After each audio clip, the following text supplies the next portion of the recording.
사람들의 마음 가운데는 무엇이든지 쉽게 이루고자 하는 마음이 있습니다. 이거는 누구나 예외가 없죠.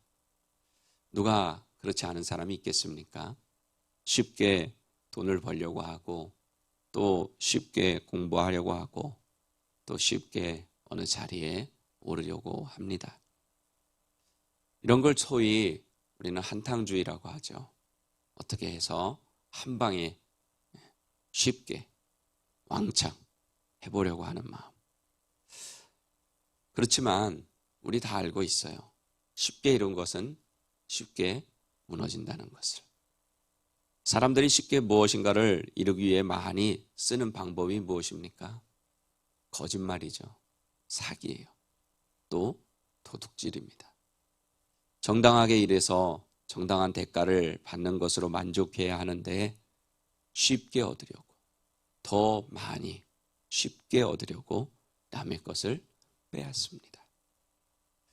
이미 하나님께서는 십계명을 통해서 거짓말하지 말라고 하셨고 도둑질하지 말라고 하셨습니다.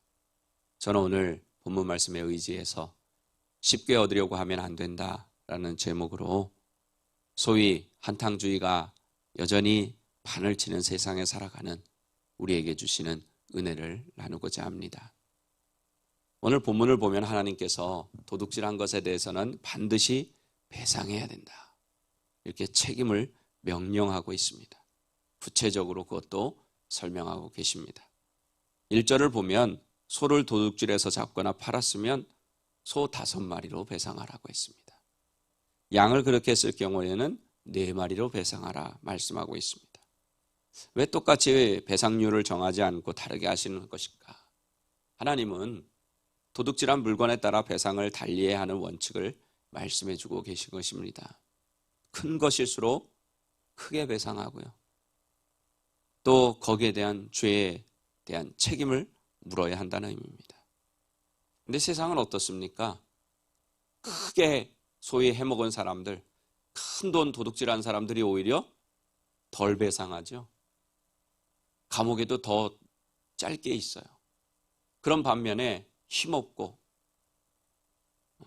힘이 없는 건 이 표현은 좀 어울리지 않겠지만 어쨌든 좀 덜 해먹고 덜 도둑질한 사람은 오히려 더 큰 죄를 감당하는 것을 보게 됩니다. 세상의 불공정이죠. 하지만 하나님께서는 그렇게 하면 안 된다. 큰 거를 도둑질한 사람은 더 크게 갚아야 되고 작은 것을 도둑질한 사람은 작게 갚아야 된다. 하지만 중요한 것은 반드시 갚아야 한다는 것입니다. 또 2절에서 3절을 보면 똑같은 도둑이지만 도둑질한 시간에 따라 처벌을 달리해야 함을 말씀해 주고 계십니다. 밤에 도둑질한 사람은 죽여도 괜찮지만 낮에 도둑질한 사람은 죽이는 경우 죄가 된다고 말씀합니다. 하나님 왜 이렇게 구분해서 말씀하셨을까요? 먼저 낮에 도둑질하는 자들의 상황을 좀 보면 낮에 도둑질하는 사람들은요, 사람이 없을 때 주로 도둑질하죠. 특히 뭔가 환하게 보이는 낮에 주인이 있는데도 도둑질하는 어리석은 도둑은 없습니다. 그리고 고대 사회에서 낮에 침입한 도둑이 주로 훔쳐갈 수 있는 것은 식량이나 옷가지입니다. 그리고 낮에 도둑은 사람에게 들킨 경우 대체로 도망을 하게 되죠. 요즘과 다르게 그 당시 낮의 도둑은 사람을 해칠 의도나 또는 그럴 가능성이 아주 낮습니다. 즉, 낮 도둑들은 거의 생계형 도둑이었다고 볼 수 있습니다. 정말로 먹을 것이 없어서, 입을 것이 없어서 어쩔 수 없이 도둑질을 하는 경우가 대부분이었습니다. 또한 낮에는 도둑과 마주친다 할지라도 환하게 보이고 다른 사람들이 다 깨어있기 때문에 다른 사람들에게 도움을 받을 가능성이 많았습니다. 이런 상황 가운데서 굳이 도둑을 죽일 필요까지는 없다는 말씀입니다. 하지만 밤도둑은 달라요. 밤에 도둑질한다는 것은 이미 조직적이고 계획적이라는 것을 알 수 있습니다. 낮에 이미 현장 조사를 다 끝내고 심지어 어디로 도망갈까 퇴로까지도 다 생각을 해놓습니다. 비록 집안 사람들이 잠들었지만 언제든지 깰 수 있는 상황 가운데 도둑질한다고 하는 것은 굉장히 대담함을 의미합니다. 이런 측면에서 밤도둑은 생계형 도둑이 아니라 도둑질로 살아가는 사람임을 알 수 있습니다. 남의 것을 훔쳐서 자기가 편안한 삶을 누리는 사람, 그렇게 살아가는 사람이 어떻겠습니까?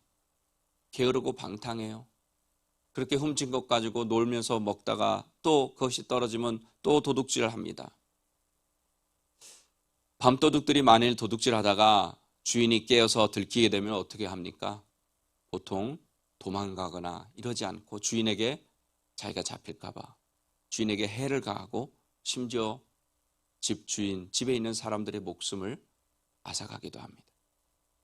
한밤중이라 주인은 도둑을 보고서도 이웃에게 도움을 받을 그런 방법이 없어요. 이런 측면에서 밤도둑에 대해서 그를 죽여도 피 흘린 죄가 없다. 하나님께서 말씀하신 것입니다. 요즘 말로 하면은 정당방위라는 뜻이죠. 그리고 도둑이 도둑질하다 잡히면 반드시 배상하라. 배상할 만한 돈이 없으면 자기 몸을 팔아서라도 종노릇을 해서라도 도둑질한 것을 배상하라고 했습니다.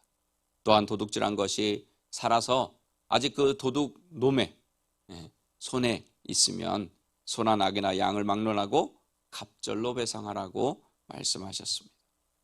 결국 하나님께서는 도둑질하지 말라고 말씀하시고 도둑질한 것에 대해 철저하게 배상하라고 하시는 그 이유 무엇일까요? 쉽게 남의 것 도둑질해서 먹고 살지 말고 성실하게 일해서 먹고 살라는 것입니다. 지혜가 뛰어나고 이것저것 다 안 해본 것 없는 솔로몬 왕이 전도서 3장 12절에서 13절에 이렇게 말합니다. 사람들이 사는 동안에 기뻐하며 선을 행하는 것보다 더 나은 것이 없는 줄 내가 알았고 사람마다 먹고 마시는 것과 수고함으로 낙을 누리는 그것이 하나님의 선물인 줄도 또한 알았도다. 그리고 이어서 22절에는 이렇게 말합니다. 그러므로 나는 사람이 자기 일에 즐거워하는 것보다 더 나은 것이 없음을 보았나니 이는 그것이 그의 몫이기 때문이라. 아멘. 즉 솔로몬은 자기의 일을 즐거워하고 그 수고로 말미암아 먹고 마실 수 있는 것이 하나님의 선물이요 행복이라고 말하고 있는 것입니다. 여러분, 우리 살아가다 보면 뭔가 쉽게 이루는 사람들을 보게 됩니다. 그럴 때 우리 마음속에 저절로 참 좋겠다 하는 그런 마음이 들죠. 하지만 그런 사람 부러워하지 마십시오. 앞에서 말씀드린 것처럼 쉽게 이룬 사람은 쉽게 무너지게 되어 있습니다. 하나님께서 기뻐하시는 것은 우리가 하나님께서 맡겨주신 일을 잘 성실하게 감당해서 그것으로 인해 감사하고 기뻐하며 살아가는 것입니다. 그것으로 인해 먹고 마시는 것입니다. 하나님께서는 우리가 어떤 큰 일을 하고 많은 일을 하기를 원하시는 것이 아니라 하나님께서 맡겨주신 일을 성실하게 잘 감당하는 것을 원하십니다. 그러므로 여러분과 제가 이 땅에서 하나님께서 맡겨주신 일이나 또 영적인 일들을 쉽게 이루려고 생각하지 말고 묵묵하게 성실하게 감당함으로 하나님을 기쁘시게 해드리고 또 그것을 통해서 부어주시는 하나님의 놀라운 은혜와 축복으로 살아가는 우리 모두가 되기를 예수님의 이름으로 간절히 축원합니다.